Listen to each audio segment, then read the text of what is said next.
listen to me very closely. All right, you need to get this in your spirit. You are running out of time. You like E.T., what you on? I'm 15 years old. I got forever. Listen to me. You are 100% right. You might have forever, but that opportunity is not gonna be forever. My homeboy just got his law degree. He said, E.T., it was spooky because 2 weeks after I got my law degree, my grandfather passed.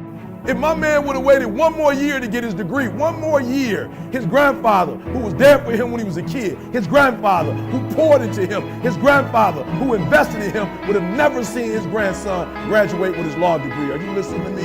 2 weeks.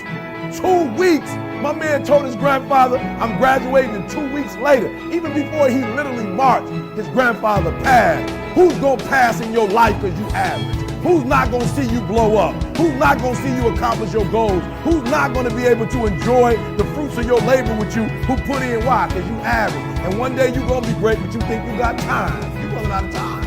You don't know how much time you have. You keep telling yourself you got time and watch what happens. Now, you gotta get what I'm telling you. Being average is dangerous.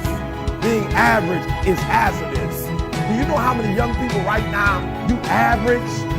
Do you know you average because your father was average or your grandfather was average? I told you I dropped out of school because my father dropped out, because my grandfather dropped out. Average. There's some folks right now, because you average, your life is messed up. Average in your house, bruh, you average. And so your kids going to school being average. Your son play basketball, he being average. Your daughter is not pushing herself. Why? Because you average. And I'm telling you, average is dangerous.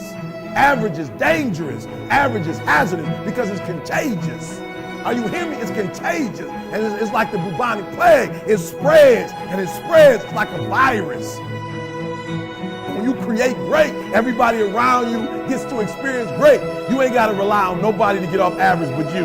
I don't care what nobody else in your family is doing. I don't care what your teacher doing. I don't care what's going on in your school, what kind of school you have, what kind of job you have. Just because the people are average around you don't mean you got to be average. And you have the power to be great. Listen to me. You deserve to be great. It's in you. You're capable of it. Now, you deserve to be great now. And not only do you deserve to be great, there's some people in your life. My mama, yep. High school dropout, yep, had my mom crying when I got kicked out. Are you hearing what I'm telling you? I'm not average no more. And so there are people in my life who are experiencing greatness. They're seeing greatness in me, and they vicariously get to experience greatness through me because of what I'm doing for them. Because I represent great.